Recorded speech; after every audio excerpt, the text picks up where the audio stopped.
E aí ele conseguiu ser eleito contra o Carter. Então, eu acho que essa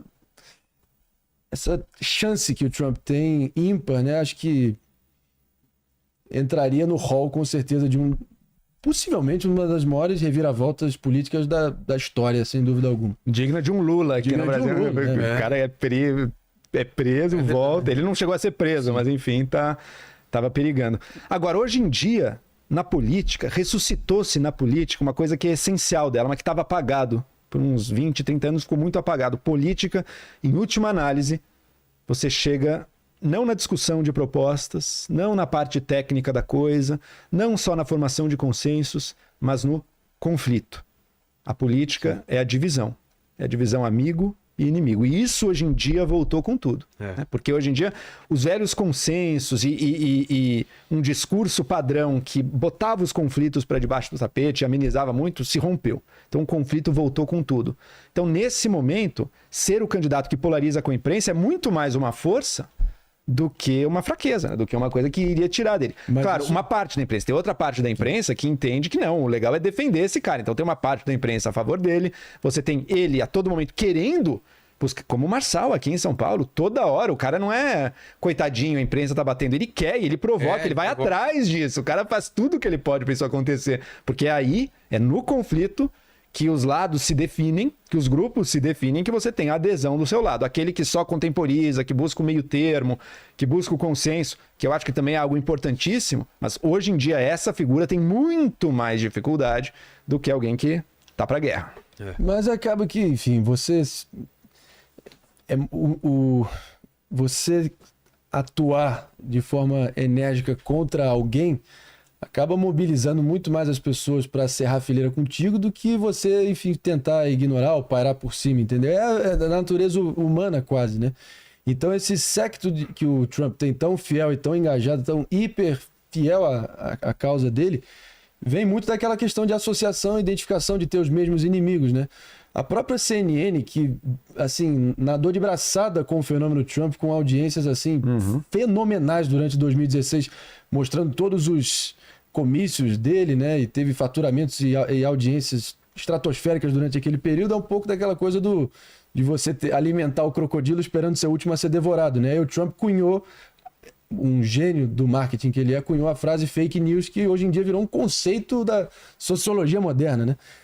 Mas o que eu quero dizer com isso é que a própria CNN, no início desse ano, a CNN americana, viu a sua audiência e também o seu faturamento entrar numa queda assim, vertiginosa, porque realmente as pessoas não aguentavam mais esses ataques incessantes, 24 horas por dia, só focado em Trump. E como se isso fosse uma fórmula cansada, e as pessoas também têm paciência para tudo. Uma hora fica uma coisa não só repetitiva, mas parece gratuita. Forçado, né? E realmente estava muito nítido isso para mim. Só que até extrapola, acho que vai até para a cultura pop. As pessoas não à toa têm entregado as audiências menores dos últimos anos, não só na NFL, por exemplo, em alguns momentos, o próprio Oscars, Emmys e diversas outras instituições da cultura pop americana que deviam pairar acima de qualquer picuinha política, mas acabaram se deixando infectar aí por esse cabo de guerra e político ideológico, né? Fala, Tucci. Olha, o Pedro mandou: levando em consideração o contexto e época dos dois governos, qual foi o pior, Biden ou Trump? E agora? Repete? Levando em consideração o contexto e época dos dois governos, qual foi o pior, Biden ou Trump? Não precisa nem dizer, né? Joe Biden, totalmente. Acho que se o Biden tem algum mérito na economia, acho que, enfim, acho que foi aquele famosa legislação que ele teve, que foi o CHIPS Act, de querer fomentar isenções fiscais e fomentar a produção dos chips dentro dos Estados Unidos, e também prevenir que Taiwan pudesse vender os seus chips para os países do eixo, né? No caso, do novo eixo, né? Rússia, China, Irã, Coreia do Norte. Porque os chips são fundamentais para você criar fazer toda a sua artilharia, coisa, né? Qualquer coisa. E isso é o aprofundamento da política que o Trump já tinha colocado, né? Que foi responsável por enfim, começar a fazer esse processo de reshoring, né? De trazer de volta para as margens do seu país várias empresas que tinham fugido ali para o terceiro mundo ou para países emergentes. Então, acho que o Biden amplificou a ideia que não. Você pensa em Trump, você pensa em guerra comercial, tarifa. O Biden está intensificando esse processo em todos os sentidos. E agora, na seara internacional geopolítica, como eu já disse algumas vezes aqui hoje, não dá nem para largada, né? Não dá nem para largada. E é esse o maior argumento que o Trump tem para atestar que talvez está na hora dele voltar à cena para baixar a temperatura um pouco, né? Joel? Eu não acho que o governo Biden seja bom, não. Mas eu também não acho que seja esse desastre. Ele está entregando uma economia que teve um problema real, que foi a inflação. Inclusive uma inflação oriunda também de como os governos do mundo reagiram à pandemia. Mas uma inflação que está em queda agora. Está entregando um crescimento do PIB. Está entregando desemprego em baixa. Acho que o plano dele de construção, enfim, de investimentos, foi relativamente bem sucedido aí, pelo menos para modernizar um pouco a economia. E... enfim, economicamente o Trump não tinha ido mal também. Acho que ambos pecam, na verdade, porque nenhum dos dois olha para um lado que vai se fazer cada vez mais relevante na economia americana agora, que é o lado fiscal, que é o mesmo lado que o Brasil olha, e muitos países do mundo estão com esse problema. Estados que gastam cada vez mais, se endividam cada vez mais. Sim. E o problema? Bom, o Trump piorou isso, o Biden piorou isso, e olhando daqui para frente, tanto o plano da Câmara quanto o plano do Trump devem aumentar o déficit das contas públicas americanas. Só que, pelo menos por uma avaliação que eu vi recentemente, o do Trump quase o dobro do da Câmara. Isso é uma preocupação e eu não estou vendo ninguém endereçar. O Trump falou muito que ia eliminar toda a dívida, mas tudo bem que teve a pandemia no meio, tem que dar um certo desconto, mas foi um fracasso retumbante nessa questão da dívida. Está em 36 tri, como eu disse, e agora equivale a quase o tamanho de toda a economia do país, tendo que pagar em juros só 1 trilhão por ano. Então, é um risco enorme, especialmente se a gente considerar que se os investidores perderem interesse em comprar a dívida, os papéis da dívida americana, que pode aumentar ainda mais a inflação, que já é um problema aí que foi, talvez, como diria o Fernando Collor, né? A erva daninha da inflação. Mas vamos ver. Última pergunta, Tuti. Olha, tem mais Escolha uma... com atenção. Tá bom, pode deixar. Tem a última pergunta aqui que tá perguntando por que dizem que o cunhado do Trump é mais perigoso que ele. O cunhado do Trump... Eu não vou saber, cara. O cunhado do Trump. Foi o que mandaram. Essa é a pergunta que você escolheu para ser a final. Parabéns. Cunhado do Trump, meu Deus do céu. Esquece. Manda outra, essa aí não vale. Tá bom. Você sabe quem é o cunhado do Trump? Não. Então. Tá falando que... será que ele tá tentando falar do Jared Kushner, que é o marido da Ivanka? Que é o genro do Trump? dele. Pode é o ser genro? isso. É o genro. Pode ser isso. Mas aí porque- não é minha culpa, né? Ele foi uma espécie de chanceler paralelo do governo Trump, né? Ele, olhando pelo lado bom, ele realmente foi talvez o artífice ali dos acordos de Abraão, com vários países ali do Oriente Médio, normalizando relações diplomáticas com Israel depois de tantos anos aí num pé de guerra. Mas tem muito... Se eu entendi corretamente, tá? Acho que tem muitas acusações que ele também teria feito vários contratos nada republicanos ali com vários desses... Enfim, teve muito petrodólar caindo na conta dele aí nos meses finais do governo, supostamente. É o que reza a lenda aí, especialmente da Arábia Saudita. Entendi. Eu acho que eu conheço alguma coisa sobre isso daí. Senhores, obrigado demais pelo programa de hoje. Vou deixar essa parte final para vocês fecharem algum ponto que está solto, falar de suas redes sociais. Fiquem à vontade aí. Vai que é sujo. Bom, Vilela, como sempre, um prazer estar aqui. Para mim é uma demais. grande honra, adoro essas conversas. O Trump, no final das contas, ele é um sintoma também, né? Na democracia, no tipo de sociedade que a gente vive, a gente olha muito para o lado da oferta, né? Da pessoa, das características dele. Mas a gente sempre tem que lembrar, tem um lado da demanda também. Por que é justo essas características que fazem sucesso?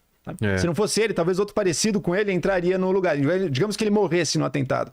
O espaço está aí, o desejo, a demanda está aí. Então não foi o Trump hoje, vai ser um outro amanhã. Não foi o Marçal hoje, vai ser um outro amanhã. É isso que a gente tem que olhar. Porque o lado da demanda tá assim. Por que as pessoas estão querendo tanto... Estão esperando isso. Estão esperando e querendo tanto alguém cuja grande virtude seja atacar o, entre aspas, O sistema, que está aí, da mídia, do governo, das universidades, dos institutos de ciência. Por que dá um gostinho tão forte em tanta gente quando alguém bate neles? E como fazer? Porque eu acho que todas essas coisas que estão sendo atacadas são fundamentais. Como é que elas vão fazer para mostrarem a importância delas num mundo em que elas não têm mais o poder de dizer quem vai poder ou não vai poder falar? Então elas vão ter que reaprender também. Então o Trump, para mim, é um sintoma disso. Agora, o indivíduo faz diferença. Eu acho que faz diferença um líder que mostra que tem algum limite moral, algum freio para a sua própria ação, e aquele que não, que está pela imagem dele ou pelo poder dele acima de tudo, custe o que custar. Para mim, isso faz diferença. Eu acredito muito no poder do indivíduo e da liderança e do exemplo individual. Por isso, acho uma figura como o Trump, além de um sintoma de uma coisa social global, ele também traz riscos, sendo como ele é e pelo que a gente já pôde observar.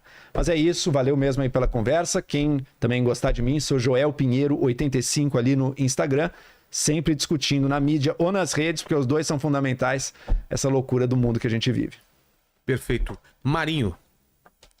Cara, em relação ao Trump aqui, já partindo para dar números finais então, eu acho que grande parte do público americano que ou não tinha assistido os anos do Trump ali no Aprendiz, 14 temporadas que a gente está se referindo aqui, né? Ou que não tenha lido nenhum dos livros dele, principalmente o que ele considera o único livro inferior à Bíblia, que é A Arte da Negociação. O Art of the Deal, né? Eu acho que eles desconheciam o estilo de negociação dele, que envolve, sim, o uso de superlativo, o uso do exagero, o uso da fantasia como uma ferramenta de barganha, né, na mesa de negociação, essa intimidação verbal para confundir os adversários dele. Então eu acho que, além de ser uma figura complexa, é uma figura, assim, aquela uma vez a cada geração, entendeu? Acho que nunca haverá alguém remotamente parecido com ele.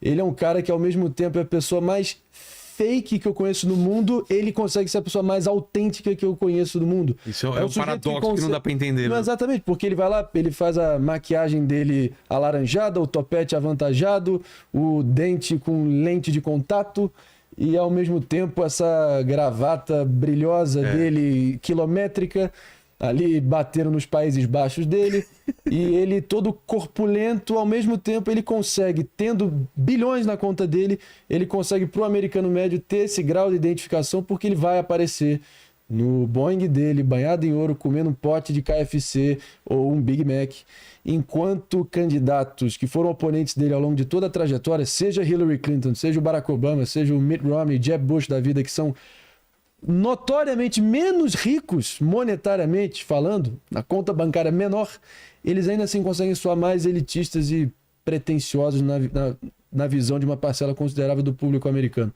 Eu sou fascinado por entender o fenômeno dele a nível da retórica, da oratória, das táticas de persuasão. É uma figura que vai ser difícil ser replicada, sem dúvida alguma, e se conseguir retornar à Casa Branca, eu acho que pelo menos a nível internacional, a nível doméstico, acho que a gente se reserva o direito de falta de assunto, a gente não vai morrer. Falta de assunto, certamente. Mas acho que a gente, claro, fica aqui palpitando também sobre os assuntos domésticos americanos e trazendo alguma informação a partir dos nossos estudos, mas a nível, na seara internacional, pelo menos, eu espero que a postura firme e assertiva dele e cirúrgica possa voltar a trazer o mínimo de estabilidade em vários desses cenários do mundo afora que estão aí chamejando aí no meio de tanta guerra e destruição. Então, vamos ver no que vai dar. @AB Marino, believe me. AB Marino. Here's Joel Pinetree, such a great guy. Joel Pinetree. He's wearing the green, believe me. Total Kami, he's a watermelon, believe me.